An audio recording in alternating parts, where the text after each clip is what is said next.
Saudari-saudaraku yang terkasih, berjumpa kembali bersama saya Inspirasiku di Antara. Renungan Harian Senin 6 Juli, Pekan Biasa ke-14. Semoga kita bersama keluarga dan komunitas kita selalu dalam keadaan baik, tetap sehat, dan bersemangat. Marilah kita mengawali renungan kita hari ini dengan tanda kemenangan Kristus. Dalam nama Bapa dan Putra dan Roh Kudus. Amin. Allah Bapa yang Maha Pengasih dan Penyayang, Engkau berkenan memanggil dan menjadikan kami umat pilihan-Mu. Semoga kami tetap setia berusaha mengenal Engkau dan mewartakan kerahiman-Mu kepada semua orang. Dan semoga kami menyadari karya penyertaan-Mu agar dapat melakukan kehendak-Mu. Dengan pengantaraan Yesus Kristus Putra-Mu Tuhan kami, yang bersama dengan Dikau dalam persatuan Roh Kudus, hidup dan berkuasa Allah sepanjang segala masa. Amin. Dalam nama Bapa dan Putra dan Roh Kudus. Amin. Inspirasi kita hari ini dari Injil Suci menurut Matius bab 9 ayat 18 sampai 26. Marilah kita baca bersama-sama dan kita renungkan. Sekali peristiwa, datanglah kepada Yesus seorang kepala rumah ibadat. Ia menyembah Dia dan berkata, "Anakku perempuan baru saja meninggal, tetapi datanglah, letakkanlah tanganmu atasnya, maka ia akan hidup." Lalu Yesus pun bangun dan bersama murid-muridnya mengikuti orang itu. Pada waktu itu, seorang wanita yang sudah 12 tahun lamanya menderita pendarahan maju mendekati Yesus dari belakang dan menjamah jumbai jubahnya. Karena katanya dalam hati, "Asal ku jamah saja jubahnya, aku akan sembuh." Tetapi Yesus berpaling dan memandang, serta berkata, "Teguhkanlah hatimu, hai anakku, imanmu telah menyelamatkan engkau." Maka sejak saat itu sembuhlah wanita itu. Ketika Yesus tiba di rumah kepala rumah ibadat itu, dan melihat peniup-peniup seruling, serta orang banyak yang ribut, berkatalah ia, "Pergilah, karena anak ini tidak mati, tetapi tidur." Tetapi mereka menertawakan dia. Setelah orang banyak itu diusir, Yesus masuk. Dipegangnya tangannya si anak, lalu bangkitlah anak itu. Maka tersiarlah kabar tentang hal itu ke seluruh daerah. Demikianlah sabda Tuhan, terpujilah Kristus. Saudari-saudaraku yang terkasih, sabda Tuhan hari ini berkisah tentang Jairus, seorang pemimpin sinagoga di Kapernaum. Putrinya sakit keras dan meninggal ketika dia dalam perjalanan meminta bantuan Yesus. Ia menyaksikan Yesus menyembuhkan orang-orang sakit. Dalam hati dia berpikir, seberapa besar otoritas dan kuasa sebenarnya yang dimiliki oleh Yesus. Dia bisa menyembuhkan orang sakit, tetapi dapatkah ia membangkitkan orang mati? Ia lalu bersujud di hadapan Yesus dengan kerendahan hati dan rasa putus asa. Yesus tanggap terhadap kerinduan Jairus, sekalipun imannya sangat kecil, dibarengi dengan keputusasaan. Yesus tidak berbicara apapun dengan Jairus, tetapi segera pergi bersamanya untuk membangkitkan putrinya yang telah meninggal. Di tengah perjalanan, seorang perempuan yang sudah 12 tahun sakit pendarahan menyentuh jubah Yesus dan ia menjadi sembuh. Kuasa dan otoritas Yesus membersihkan dia dari penyakitnya, juga dari dosa-dosanya. Demikian pula, Yesus menyentuh mayat gadis itu, dan ia pun bangkit dari kematiannya. Saudari-saudaraku yang terkasih, di dalam Yesus kita telah dijadikan manusia baru. Kita disembuhkan dari penyakit dan dosa-dosa kita.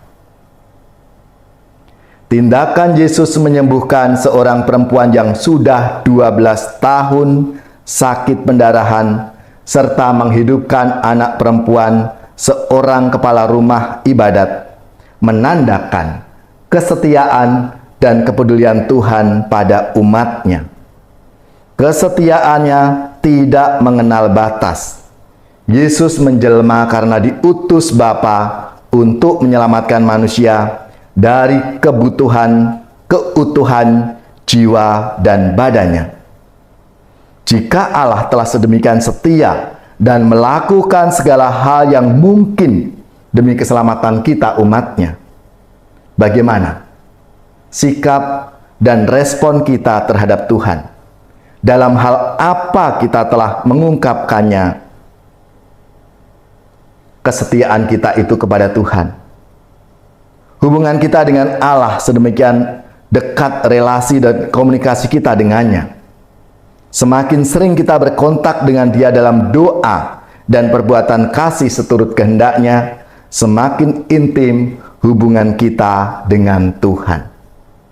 Saudara-saudariku yang terkasih, maka walaupun menjamah jumbe jubahnya saja, kekuatan kekuasaan Allah itu mengalir dalam diri kita.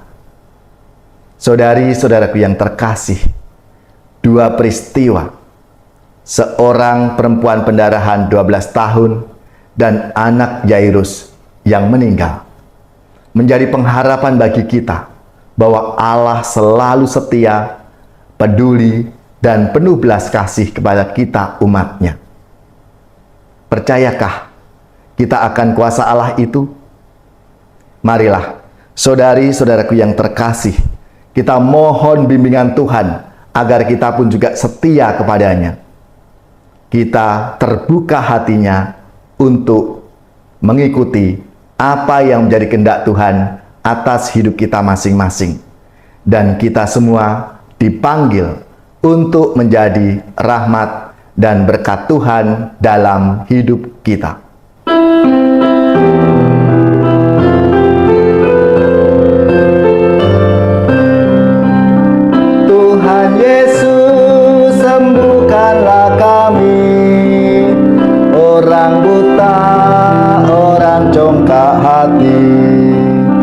Dari mati hidupkanlah kami, dari dosa bersihkanlah kami, Tuhan Yesus. Tanpa Yesus kita orang miskin, tanpa Yesus hati kita dingin, dengan Yesus kita amat kaya. Hati kita akan bersukaria dengan Yesus. Tuhan Yesus, sembuhkanlah kami, orang buta, orang congkak hati. Dari mati hidupkanlah kami, dari dosa bersihkanlah kami, Tuhan Yesus. Tanpa Yesus kita ketakutan, tanpa Yesus kita tidak tahan. Dengan Yesus kita akan mampu mengalahkan kekuatan dosa. Dengan Yesus, Tuhan Yesus, sembuhkanlah kami, orang buta, orang congkak hati. Dari mati hidupkanlah kami, dari dosa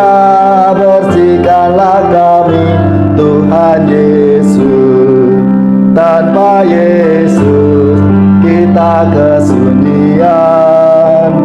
Tanpa Yesus kita akan hilang. Dengan Yesus kepala gerejanya, kita selamat sebagai anggota. Dengan Yesus, Tuhan Yesus, sembuhkanlah kami. Orang buta, orang congkak hati, dari mati hidupkanlah kami. Dari dosa bersihkanlah kami. Tuhan Yesus, tanpa Yesus kita bagai buta. Tanpa Yesus tersesatlah kita. Dengan Yesus cahaya dunia, jalan terang menuju bahagia. Dengan Yesus, Tuhan Yesus, sembuhkanlah kami. Orang buta, orang congkak hati, dari mati hidupkanlah kami. Dari dosa bersihkanlah kami. Tuhan Yesus. Saudari-saudaraku yang terkasih, marilah kita siapkan hati kita untuk menerima berkat Tuhan. Semoga saudari-saudara sekalian, keluarga-keluarga dan komunitas kita, orang-orang yang kita doakan, mereka yang sakit, yang menderita, seluruh tugas, belajar, pekerjaan, usaha, serta karya pelayanan kita, dibimbing, dilindungi dan diberkati oleh Allah yang Maha Kuasa, Bapa dan Putra dan Roh Kudus. Amin.